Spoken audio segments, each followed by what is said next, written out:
Today, I'm walking along the Calvary Street Trail, made possible by these water barriers here, splitting the two lanes of traffic. You see, Calvary Street is one of three bridges that crosses I-65 and I-70 near downtown Indianapolis that connects Fountain Square neighborhood to Fletcher Place and the rest of downtown Indianapolis.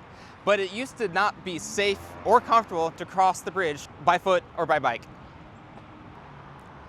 Since I take this route every day to bike to work, I saw the need to make this path safer. Fountain Square Neighborhood Association enabled me to put together a tactical urbanism grant with the city of Indianapolis so that we could put these barriers out on the street. In collaboration with Fletcher Place neighbors, they recognized that speeds were far too great on McCarty Street and it was difficult to even turn out onto the road. Well, I was really excited when Tucker came to us with the idea of tactical urbanism across both Fletcher Place and Fountain Square. And for us, we were really focused on McCarty Street here because this is a street that's really a connector between East Street and Virginia, and a lot of people getting on the interstate here at the 6570 on-ramp.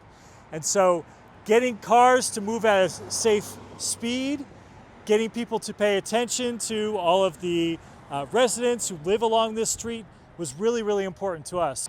Starting in spring of 2025, neighbors and families gathered together to personalize each of these barriers with paint.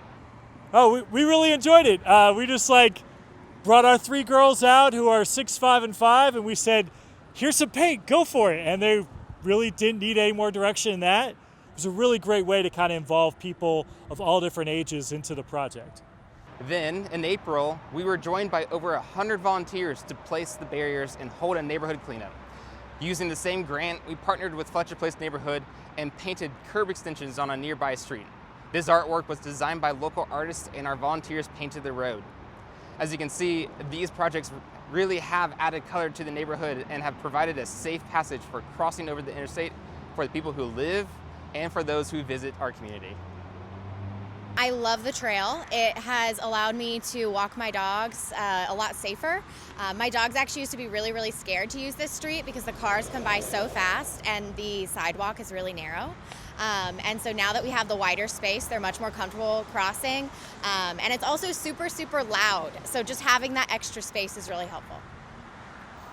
It's been a really nice cut through to get to the trail just from the neighborhood over behind me, and it's just very easy to utilize every day if need be. I'll come over to Chili Water, I'll come down to Calvin Fletcher's, Hotel Tango. It's just a lot easier to get over to the trail from the bridge.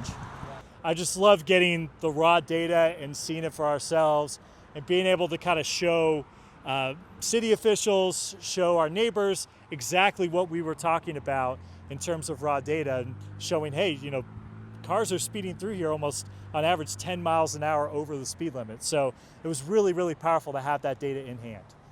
And it's something that comes up regularly that we hear about is pedestrian safety, cyclist safety. It is one of the top concerns that we hear about.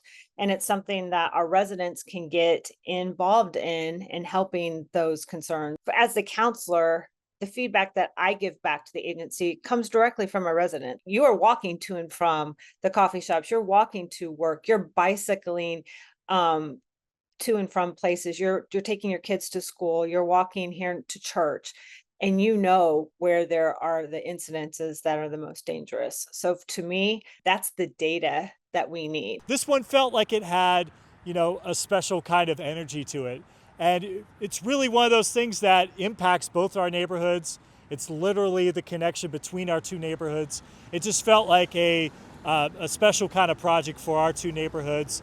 And FFDA, North Square, Fountain Square, Fletcher Place, all coming together to work on this together. Sometimes neighborhoods, when opportunities like this can arise, they can be territorial of this is mine, and they are working towards doing this on their own. But when you told me about this, here was a spirit of working together to accomplish something that is so very needed in our city and something that I hear about a lot. And this was a unique opportunity for multiple neighborhoods to come together to work for a common goal. I love this to be a permanent fix. I think it'd be super cool to get the neighborhood out to paint them again.